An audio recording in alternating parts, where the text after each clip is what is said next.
Di sini saya mau mereview materi bab kedua. Pendekatan teoritis hanya berfokus pada hubungan antar perusahaan dan hubungan antar konsumen yang membeli dan menggunakan jasa tersebut.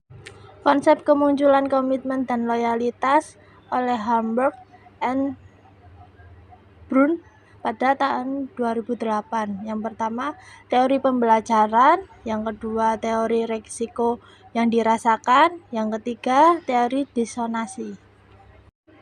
Pada skema aspek perilaku dijelaskan, sebuah tindakan untuk meningkatkan loyalitas pelanggan terhadap supplier yang merangsang emosi, motivasi dan sikap individu, serta proses psikologis dalam diri setiap individu. Komitmen dapat diperkuat atau diperlemah, mempengaruhi niat untuk pembelian ulang, pembelian silang, atau rekomendasi. Skema penjelasan psikologi sosial, pendekatan Thibault dan Kelly.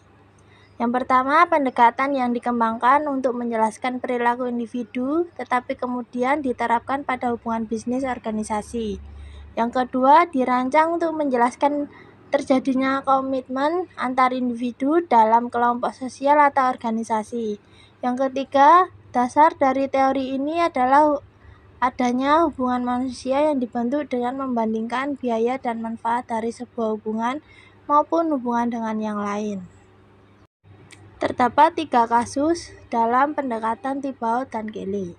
Yang pertama, mitra hubungan bisnis tidak ketergantungan atau dapat beralih ke mitra lain. Yang kedua, mitra memiliki ketergantungan, tidak memiliki alternatif yang menarik.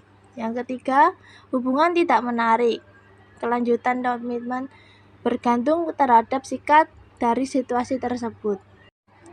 Pada gambar di samping, model Thibault dan Kelly merupakan daya tarik dan ketergantungan adalah hasil dari perbedaan antara biaya dan manfaat dari hubungan yang ada, yang dievaluasi berdasarkan tolak ukur ekspektasi biaya dan manfaat yang tidak spesifik serta tolak ukur spesifik rasio biaya manfaat dari alternatif tertentu. Indikator ekonomi, biaya peralihan, dan nilai hubungan. Yang pertama, efek pengikatan dari biaya pengalian yang terdiri dari investasi terkait, hubungan bisnis, dan biaya pengalian langsung. Yang kedua, efek loyalitas dari hubungan bisnis. Yang ketiga, komitmen dalam hubungan bisnis, interaksi antara nilai hubungan dan biaya peralihan. Investasi terkait hubungan bisnis. Yang pertama, dalam definisi hubungan bisnis, hubungan internal antara transaksi dan investasi yang dilakukan oleh pelanggan untuk membangun dan mempertahankan hubungan bisnis memainkan peran yang menentukan. Yang kedua, seluruh biaya yang telah dikeluarkan dalam rangka mempertahankan hubungan bisnis dianggap sebagai investasi. Yang ketiga, investasi merupakan penerimaan kerugian tertentu yang diterima saat ini untuk mengantisipasi keuntungan yang tidak dapat pasti di masa depan. Komponen biaya yang termasuk pengeluaran yang dijelaskan oleh SAP pada tahun 2007. Yang pertama, biaya penghapusan, yang kedua, biaya pencarian, dan yang ketiga, biaya penyiapan. Komitmen dalam hubungan bisnis. Interaksi antara nilai hubungan bisnis dan biaya peralihan. Yang pertama, kepercayaan yang mendalam terhadap mitra hubungan bisnis yang sudah ada meningkatkan biaya pencarian serta biaya penyiapan yang terkait dengan hubungan bisnis alternatif. Yang kedua, perilaku opportunities menimbulkan resiko terutama dengan investasi spesifik yang tinggi.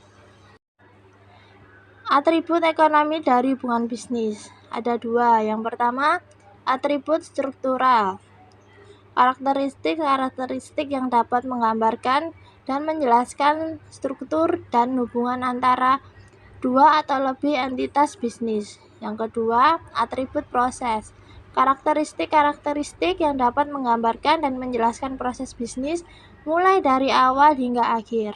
Itulah hasil dari mereview materi pada bab kedua. Terima kasih.